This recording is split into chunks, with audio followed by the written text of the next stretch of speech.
बढ़ गइल। ए भाई का कहियो आँख लड़ी गइल त दिल लेके गइल। धीरे धीरे लोभ वाला बात बढ़ गइल। उहे बहत्तर छितर लंबा ना कवाली से उहे बहत्तर छितर लंबा ना कवाली से शादी होता मुरैया पियर की फराक वाली से शादी होता मुरैया पियर की फराक वाली से।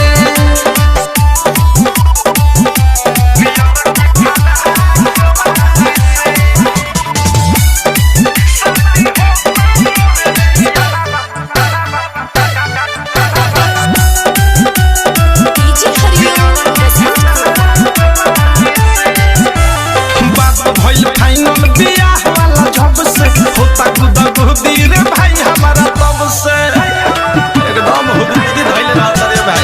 बात भइल फाइनल बियाह वाला जब से होता गुदगुदी रे भाई हमारा तब से।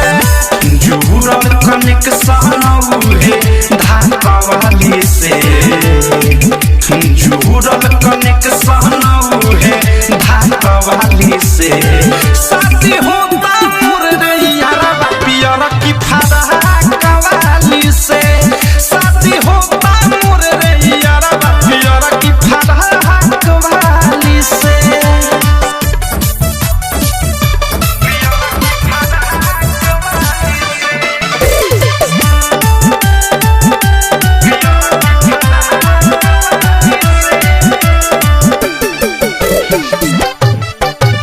सिंगल जिंदगी आयो कपल हो गई प्यार कइनी जकरा से सफल हो गइल। सिंगल जिंदगी आयो कपल हो गइल प्यार कइनी जकरा से सफल हो गइल।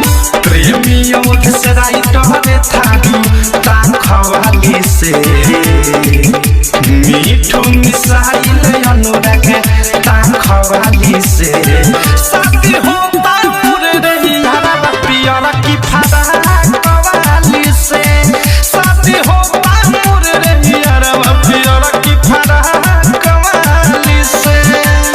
आँख लड़ी गइल त दिल लेके गइल।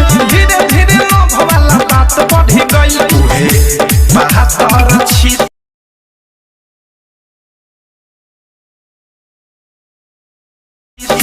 लंबा ना कवाली से उहे बहत्तर छितर लंबा ना कवाली से शादी होता मुरैया पियर की फराक